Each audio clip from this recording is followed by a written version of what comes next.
Hey, I'm biracial and I'm proud. I'm biracial and I proclaim it loud. I'm biracial and no hate can. Assalamu alaikum YouTube, what's cracking? It's your angry biracial back with another video. Before I dive into this video, I just want to say that I appreciate and love how interested and invested you all are in my stolen election series. I am working hard on part 3. I'm doing the research for the video now. I wish I could do YouTube full time, but unfortunately I can't. I have a wife, 5 amazing children, and I own a farm. And on my farm, I employ immigrants. But let's get through my intro stuff before we talk about it. In the heart of the rhythm where the beat comes to life. That's the tale of a woman, the beauty to survive. So grab your favorite drink, some popcorn, and let's dive right in. I hate how negative the word immigrant has become. And it has become that way because of people like Trump and his base. Immigrants are just hardworking people looking for a better life and better opportunities for themselves and their family. The vast majority of them are not criminals. They're not rapists. And there is nothing wrong with their DNA. I have a lot of concerns about Donald Trump's mass deportation policies. Not only because of the amazing people that work on my farm, but because of the impact it would have on everyday Americans. But before I dive into that, let's watch this clip. Donald Trump is going to appoint Tom Homan as the new immigration czar. And it is important for you guys to know what this guy represents, because mass deportation is coming at an alarming rate and you need to be ready. He used to be the director for ICE, and he also was part of the people that wrote Project 2025. He was one of the people that wrote and cooperated with the design on how to approach mass deportation. He is going to allow for the tracking of immigrants. It could be churches, sanctuary cities, no matter where they are, they're going to find them. And they're also spending a lot of money on technology, on apps where people can report directly to ICE where illegal immigrants or immigrants without documents are situated. And it will also allow for a basic form of stop and frisk. So if you are speaking with an accent in Spanish or whatever, they can approach you and ask you if you're a citizen of the United States. And you better be able to provide ID, because then they can move you to a detention center. So I suggest that if you're a Latino living in the United States, you carry like a form of ID or your passport.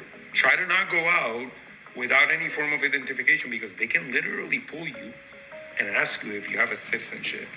And also they can do it at checkpoints, in roads, if you're traveling from state to state. So everyone has to be careful out there, because even if you're a U.S. citizen and you don't have an ID or you can't provide your information, you're going to be in a heap of fucking problems, because they can take you to a detention center and hold you. But that's Trump's new America, so all you better get ready. I'm from Arizona. Born in Tucson, Arizona to be exact. Pima County, what's up? And I spent the first half of my life in Arizona. And this was a huge problem there. This was going on before 2012, but this article speaks to it. For those who don't know by now, I'm a biracial American. My father's black, my mother is Arab. But if you put me in a room filled with Latinos, you couldn't tell me apart. I say this because that stop and frisk is coming. It's been going on in Arizona for a while now. When I was younger and just walking down the road, I was randomly stopped by police and asked if I was an American citizen. Asked for my ID. Simply because I looked like I could be an immigrant, meaning brown-skinned. And this has been going on for a while. And as that brother said in the clip, if you have an accent, if you're Latino or look Latino, if your skin tone is kind of like mine, you may be at risk of being accidentally deported. When everyone thinks about mass deportation, they think about actual immigrants, most of whom came here the legal way and who worked their asses off, doing shit jobs that most Americans don't want to do, just so they can have a better life and send money home to their families. Most don't think about the implications of how prejudiced and how racial this is and can be. So if Trump gets inaugurated and you're a person of color or a person with an accent, And say you went for a jog and you left your wallet and ID and everything at your house, thinking you're only going to jog for a few blocks, so you don't need to carry your identification with you. And here comes ICE. They see you jogging, pull over next to you and ask you to identify yourself. In Trump's new America, you would have to do that. And if you can't prove who you are, if you can't prove you're an American citizen, you might find yourself in a detention center, or you might find yourself in a different country. This mass deportation is bad for everybody. I worry about getting stopped myself. I worry about my children who look more mixed than me. I worry about the already fragile economy. How much do you think undocumented immigrants pay into the tax system every year? Zero? Nothing. Oh, probably nothing. Undocumented, I would guess zero. Why would they pay anything? My guess is nothing. Since they're undocumented, $0. $100? $100. 2022, they paid $96 billion into Social Security and Medicare, just undocumented. I really don't know what to say about it. 2022, they paid $96 billion into the Social Security Medicare system. It seems ludicrous that there would be that kind of money coming in. You are 100% right. Given everything we've heard, it sounds absurd. It sounds insane, just like an alternate reality, right? It runs counter to the entire narrative that we've been getting the past several years. The undocumented immigrants, they paid into the system. They pay it into the system. Okay. So through ITN number. These undocumented immigrants? Undocumented immigrants. They pay Medicare, they pay Social Security. They don't get Social Security. Right, but they pay into it. They pay into See, I wasn't aware of that. $96 billion. And they get zero benefits from it. These men and women that come here and work their fingers to the bone, again doing jobs that regular Americans don't want to do, paid $96 billion into our economy, into our Social Security programs, into our Medicaid, into our SNAP benefit programs, programs that help everyday Americans. Imagine what a $96 billion loss to our economy is going to do.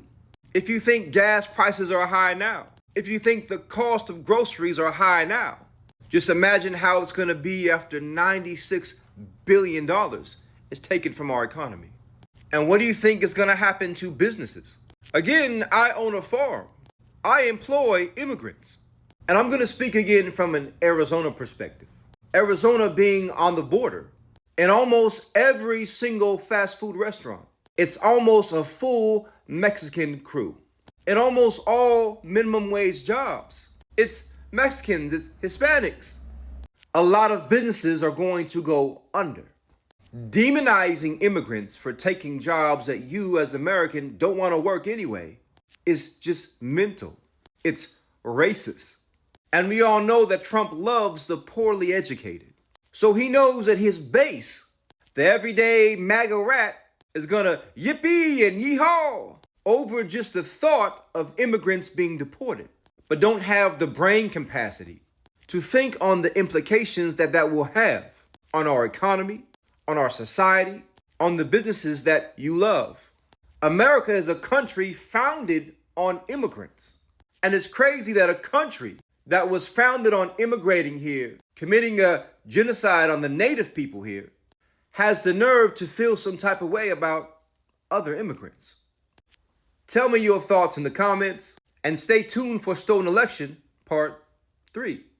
I'm going to end this video here. If you enjoyed the video, please do me a huge favor. Hit that like button, hit that subscribe button, and comment below.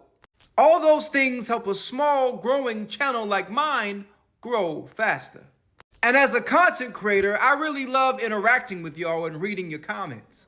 So if anything I said in this video, or if any of the clips I showed triggered you or made you feel some type of way, let me know in the comments. Let's talk about it. Last but not least, my new book, The Burden of Blood, A Generational Curse, is out. Go on to Amazon or Audible and get your copy today. I promise you won't be disappointed. All that being said, know your angry biracial loves you. I appreciate you, and most of all, be safe.